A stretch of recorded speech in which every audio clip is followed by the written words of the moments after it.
अंतरराष्ट्रीय परमाणु एजेंसी, और मुझको वो याद आ रहा है सर, अगली खबर अब दिखाई देता हूं। अंतरराष्ट्रीय परमाणु एजेंसी IAEA की ताजा गोपनीय रिपोर्ट में बड़ा खुलासा, तेहरान ने गुपचुप तरीके से यूरेनियम का भंडार इकट्ठा किया। IAEA की रिपोर्ट के मुताबिक ईरान के पास 408.6 किलोग्राम यूरेनियम है, जिसे वो 9 परमाणु बम बना सकता है। और ये हाईली एनरिच्ड यूरेनियम निश्चित रूप से ये बढ़ाता जा रहा है सर। तो मतलब इतना रिएक्टर पहुंच गया उसके पास, लगातार लगा हुआ है वो बनाने। वो लगा हुआ है, वो तो बनाना होता है। वो बना रहा है और ऊपर से धमकी खा रहा है, लेकिन बना रहा है।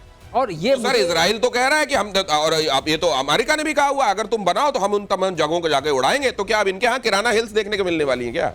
देखिए, अब ये संभावना अगर उन्होंने की, आपने जो कहा था उसको और चिंगारी लग जाएगी। अभी चिंगारियां लग रही हैं।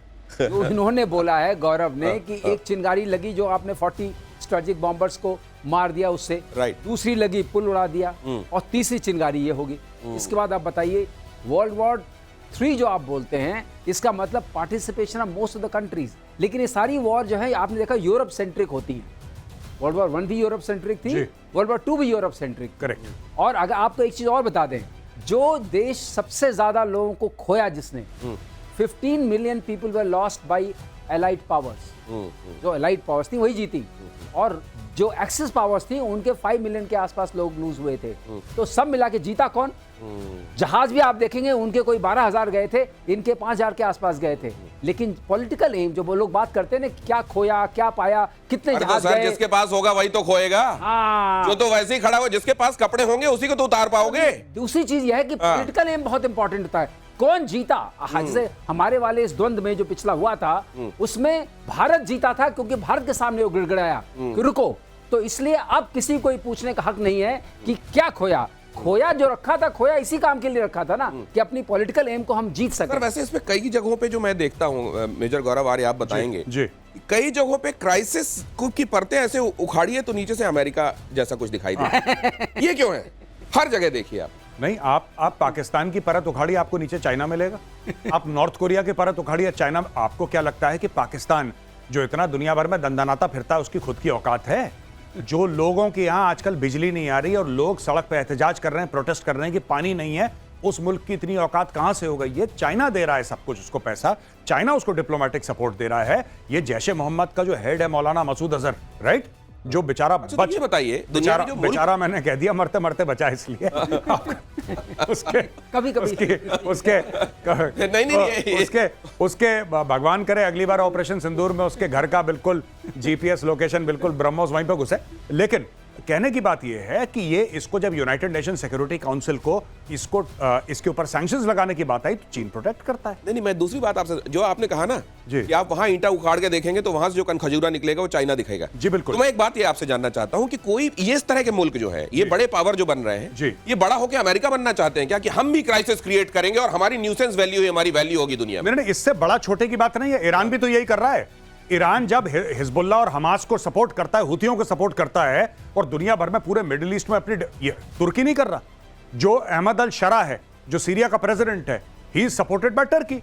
तो ये दुनिया में बहुत, हम लोग नहीं करते वो अलग चीज है, we are not doing it. लेकिन हमसे जो काफी गरीब देश हैं, जिनकी डिप्लोमेसी हमारी जितनी नहीं है, जिनका पैसा हमारे जितना नहीं है, जिनका रसूख हमारे जितना नहीं है, जिनकी फौज हमारी जितनी नहीं है, वो लोग कर रहे हैं, खुलेआम कर रहे हैं भाई। ईरान कर रहा है। ये जो मेजर गौरव आर्य बता रहे हैं ना, प्रधानमंत्री नरेंद्र मोदी जब ये कहते हैं कि अगर भारत ताकतवर बनता है तो दुनिया ताकतवर बनती है, अगर भारत का मंगल होता है तो दुनिया का मंगल होता है, अगर भारत का उदय होता है तो दुनिया का उदय होता है। ये क्यों होता है? इस नियत की वजह से होता है। बाकी जगहों पर नियत का ये खलल आपको समझ में आ रहा है? अगली खबर देखिए। ताइवान को लेकर दक्षिण चीन सागर में तनातनी। ताइवान के पास चीन के 2 एयरक्राफ्ट कैरियर, 70 चाइनीज जहाज से ताइवान की निगरानी, 75 चाइनीज फाइटर से भी आसमान का सर्विलांस। ये लीजिए, इधर एक अखाड़ा और तैयार है। ये लोग दुनिया को जीने क्यों नहीं दे रहे? देखिए साहब, वन चाइना पॉलिसी है। चाइना कहता है कि ताइवान हमारा हिस्सा है। मैं इतिहास में नहीं जाऊंगा, लेकिन मैं आपको एक बात बताना चाहता हूं, जो अगर सुन रहा हो, जिसके पास भी डिसीजन मेकिंग कैपेबिलिटी हो, हम लोग तो टेलीविजन पे यहां पे आके अपनी बातें रखते हैं। एक बात कहना चाहता हूं, जब कश्मीर के चलते चाइना प्रॉपरली पाकिस्तान के साथ खड़ा है, जब उसके आतंकियों तक को बचाता है चाइना, और खुल के बचाता है, जब TRF के ऊपर सैंक्शंस होने वाले थे तब चाइना ने मदद करी पाकिस्तान की, जब चाइना खुल के आ रहा है, तो अब यह वक्त आ गया है कि भारत भी ताइवान के साथ सीधा खड़ा हो जाए। आपको अगर वेपन सप्लाई करने हैं, आप क्यों नहीं दे रहे ताइवान को आकाश तीर? आप उसको क्यों नहीं दे रहे पिनाका, आप उसको क्यों नहीं दे रहे ब्रह्मोस, क्यों, वाई? आप दीजिए। देखिए, जब आप इनके लिए कांटे बोएंगे, जैसे ये आपके लिए कांटे बो रहे हैं, चाइना इस वक्त पाकिस्तान का इस्तेमाल करके भारत के लिए कांटे बो रहा है, आपका भी यही फर्ज बनता है कि साहब आप भी चाइना के लिए कांटे बोएं, इतने ज्यादा कि चाइना चल ना पाए। देखिए, आपने सप्लाई करी ना फिलीपींस को ब्रह्मोस, आप वही सप्लाई, मैं तो कह रहा हूं फ्री में दो, आपको क्यों सप्लाई करनी है? ये कॉन्ट्रैक्ट आएगा, फिर बाबूजी ये कागज लिखेंगे, फिर फाइल साइन होगी। आपको पता है ना कि चाइना की किसके साथ जिंदगी और मौत की दुश्मनी है, आपको सब पता है। जिसके साथ दुश्मनी है उनको सप्लाई करो, बोला आएगा ठोक देना तुम।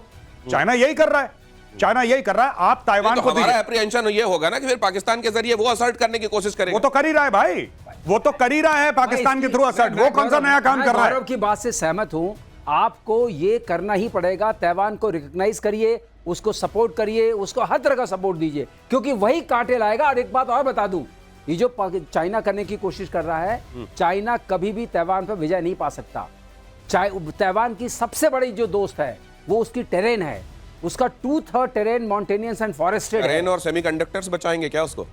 टेरेन और सेमीकंडक्टर्स टोटल बचाएंगे। मैं आपको बता रहा हूँ 90% से ज्यादा लोग, चाइना भी वही सेमीकंडक्टर्स यूज करता है। और एक और बता दूं, बीच फ्रंट जो है ना उसका, ये जहाज लेके जा रहे हैं, वो बीच फ्रंट कोई भी ऐसा नहीं कि जहां वो लैंड कर सके। तो ताइवान को जीतना इतना आसान नहीं है। अगर ताइवान के ऊपर लड़ाई की तो अभी मैं यूएस की बात नहीं कर रहा हूं, वो तो आएगा ही, उसके अलावा भी ये पिटेंगे, बहुत पिटेंगे। एटमी हमलों से बचने के लिए डीआरडीओ ने बनाई खास किट। अगली खबर देखिए, न्यूक्लियर प्रभाव को कम करने वाली किट। रेडिएशन एटमी युद्ध के दौरान किट कारगर होगी, घायल सैनिकों लोगों को बचाने में इसका इस्तेमाल हो सकता है।